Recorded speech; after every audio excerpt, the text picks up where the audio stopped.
ජීවිතේ ගලාගෙන යද්දී අපි හිතන්නේ නැති වෙලාවට දේවල් සිදු වෙනවා. අපගේ ජීවිත සැමදා එක වගේ ගලාගෙන යන්නේ නැහැ. අපගේ ජීවිත ගලාගෙන යද්දී උස්වීම් වගේම කඩාවැටීම් සිදු වෙනවා. ඒක ජීවිතයේ සාමාන්‍ය දෙයක්. නමුත් අපි ඒ කඩාවැටීම් වලදී ශක්තිමත් වෙන්න ඕන. එතකොට අපිට පුළුවන් ඒ කඩාවැටීම් වලට සාර්ථකව මුහුණ දී ඒවා ජය ගන්න. ජීවිතයේ කඩාවැටීම් අපිට ජීවත් වීමට නොයෙකුත් පාඩම් කියා දෙනවා. මා සිතන ආකාරයෙන් නම් ජීවිතයේ කඩාවැටීම් තමයි මිනිසුන්ව පරිපූර්ණ මිනිසෙකු බවට පරිවර්තනය කරන්නේ. මම නම් ජීවිතයේ කඩාවැටීම් සමාන කරන්නේ සුන්දර දියැලකට. දියැල්ල කඩාගෙන වැටෙද්දී කොතරම්නම් සුන්දරද? අන්න ඒ වගේ තමයි ජීවිතයත්. අපගේ ජීවිතත් ඔහේ ගලාගෙන යද්දී කඩාගෙන වැටෙනද? විඳින්න ඕන.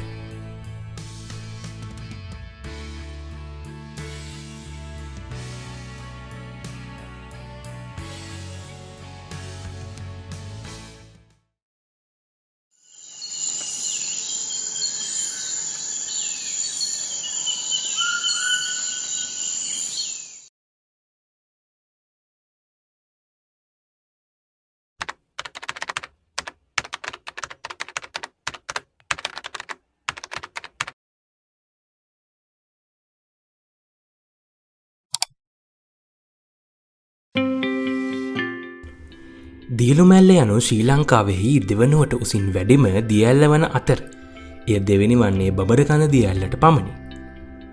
මීටර් 220ක උසකින් යුක්ත දියලුම ඇල්ල ඉතාමත්ම සුන්දර දසුන් මවනා සොඳුරු දියැල්ලකි. කිරිඳි ඔයි ජලධාරාවන්ගේ නිර්මාණය වී ඇති දියලුම දියැල්ල දෙස් විදෙස් සංචාරකයන් අතර ජනප්‍රිය ස්ථානයකි. දියලුම ඇල්ලට ළඟාවිය හැකි මාර්ග දෙකක් පවති. ඉන් පළමුවෙන්න නම් පූනාගල ග්‍රාමය හරහා දියලුමෙහි උඩ කොටසට පිවිසීම. එය ඉතාමත්ම පහසු වූ තරණයක් වන අතර ඉතාමත්ම සුළු වේලාවකින් උඩ දියලුමට පිවිසිය හැක. දෙවන මාර්ගය වන්නේ කොස්ලන්ද ග්‍රාමය හරහා උඩ දියලුමට පිවිසීමයි. එය පූනාගල මාර්ගයට සාපේක්ෂව තරමක් අපහසු මාර්ගයකි. මා තෝරාගනු ලැබුවේ ඉන් දෙවෙනි මාර්ගයයි. උඩදියලුමට පිවිසීමේ මාර්ගයෙහි මල් සලකුණු පුවරු නොමැති නමුත් නිවැරදි මාර්ගය සොයා ගැනීම එතරම් අපහසු කටයුත්තක් නොවේ. උඩදියලුම යනු රාත්‍රී කඳවුරු බැදීමට කදිම ස්ථානයකි. සතියන්තවල සහ නිවාඩු දිනවල දියලුම ඇල්ල කඳවුරු බඳන්නන්ගෙන් පිරී පවති. එම නිසා නිදහසේ කඳුරු බැඳීමට ඔබ අපේක්ෂා කරන්නේ නම් සතියේ දිනයක් තෝරා ගැනීම වඩාත් සුදුසුයි.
මාස 3ක පමණ නිහඬතාවයෙන් බිඳ දම්මින් උඩුදියලුම සංචාරය කිරීමට අප දෙදෙනා මෙවර තීරණය කරන ලදී.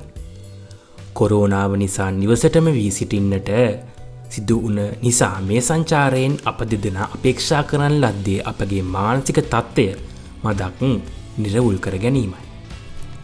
වෙනදා මෙන්ම අපි කිසිම ප්ලෑන් එකක් නැතිව අවශ්‍ය කළමනාද රැගෙන බදාදා අප දෙදෙනා උදෑසනින්ම අවදි වී වැල්ලවායට බස්රියෙන් පිවිසුනි. අප දෙදෙනා සෑම සංචාරයක්ම කරන්නේ එලිසිනි. අද හිතුනොත් කොහේ හරියන්න ඕන කියලා හිට උදේම බස් එකේ නැගලා අපි යනවා.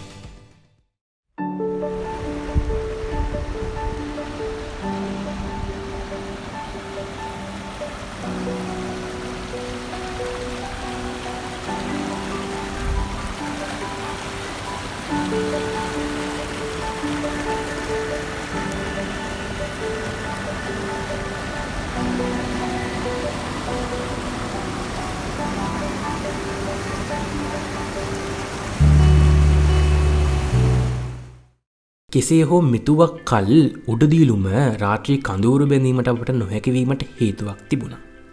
මොකද උඩදියලුමෙහි ඇතිවන කඳවුරු කරුවන්ගේ අධික තදබදය නිසා. අප කඳවුරු බැඳීමකින් අපේක්ෂා කරන්න ලබන්නේ උපරිම මානසික සුවය සහ සබාදහමට ඇහුම්කන් දීම. එම නිසා අප උඩදියලුම සංචාරය මදක් පසුවට දාගත්තා. කෙසේ හෝ සතියේ දිනයක් අපි අපගේ සංචාරයට යොදාගන්න ලැබුවේ කඳවුරු බඳින්නන් නොසිටී වී යයි උපකල්පනය කරමින්. එම උපකල්පනය නිවැරදිය. අප දෙදෙනා එහි ගිය දින රාත්‍රී කඳවුරු බඳින්නන් සිටියේ කණ්ඩායම් 3ක් පමණි. අප කුඩාරම ගැසූ දියලුම උඩ ඇල්ලෙහි පාමුල කඳවුරු බඳින ලද්දේ අප දෙදෙනා පමණි. ඉන්පසු අප ගමන් තෙහිට්ටුව යවා ගැනීමේ අටියෙන් ඇල්ලෙන්ම නාගන්නා ලදී. නාගැනීමෙන් පසු අප අපගේ දහවල් ආහාරය පිළියෙල කරන්නට විය. වෙනදා මෙන් රවි අපගේ රාත්‍රී ආහාර වේල පිළියෙල කරනා ලදී. ඉන්පසු දියලුම ඇල්ලෙහි ප්‍රපාතයට අප දෙදෙනා ගියෙමි.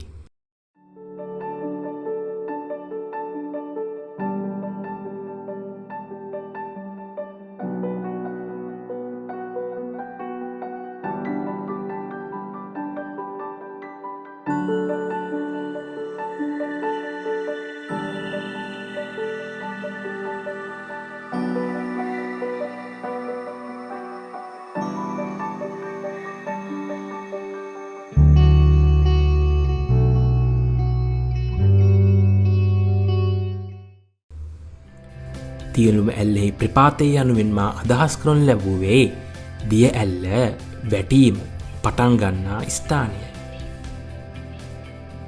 එහි ඇත්තේ ඉතාමත්ම සුන්දර දැකුම් කළු දසුනකි.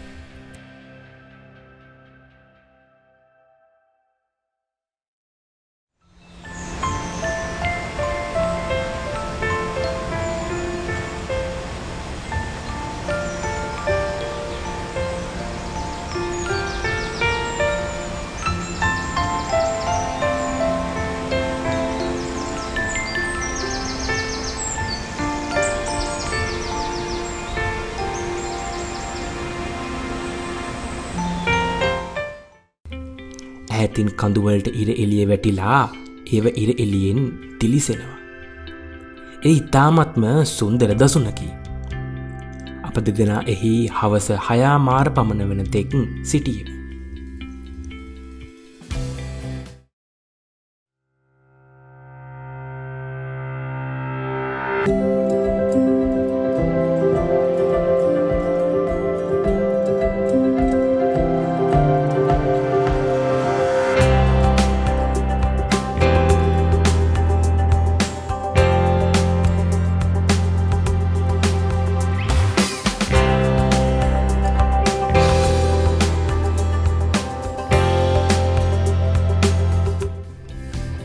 එම ප්‍රදේශයෙහි නම් කඳවුරු කණ්ඩායම් 2ක් පමණ කඳවුරු ගසාගෙන සිටියා.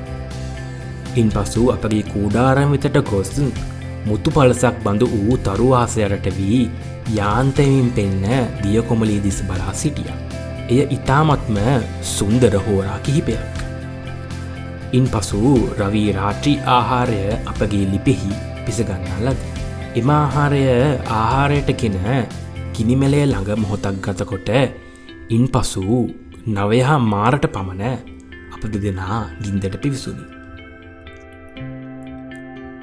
ඉන් පසු දින උදෑසන 5ට පමණ අවදි වූ අප දෙදෙනා මූණ සෝදා පිරිසිදු විය. ඒ වේලාවේදී එහි දැඩි සීතලක් පැවතුණි. මීදුම අස්සෙන් දිය ඇල්ල යාන්තම් මාට පෙනුණි.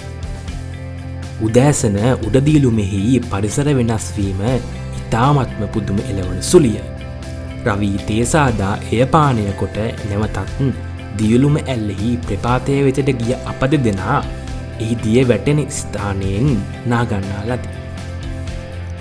ඉන් පසු නැවතත් කූඩාරම් වෙත ගිය අප දෙදෙනා කූඩාරම අකුලා නැවතත් පහළට බසින ලදී.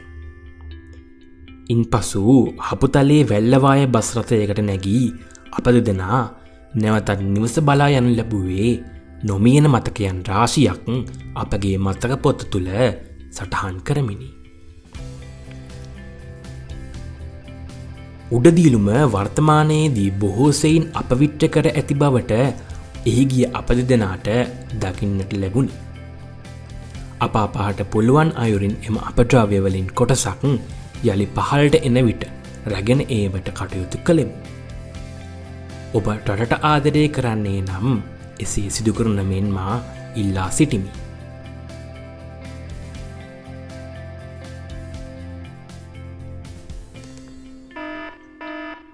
අවවාදයයි. වැසිදිනවල උඩදියලුමෙහි නෑමෙන් වළකින්න. ඔබ කඳුරු බඳින්නේ නම් ගල් මත කඳුරු බැඳීමෙන් වළකින්න. ප්‍රපාතය තුළට එවීමෙන් වළකින්න. ගල්කුළු ලිසා ප්‍රපාතයෙන් පහළට ලිසා වැටිය හැක. 2018 වර්ෂයේදී එක් සංචාරකයෙකු මෙම ප්‍රපාතයෙන් බිමට වැටි මිය ගොස් ඇත. එම නිසා ඒ පිළිබඳව සැලකිලිමත් වන්න. යළිත් මෙවැනිම සුන්දර සංචාරයකින් ඔබ හමුවීමේ බලාපොරොත්තුවෙන් මා මේ වීඩියෝව සමාප්ත කරමි. ඇවිදින ජීවිතයට ජය!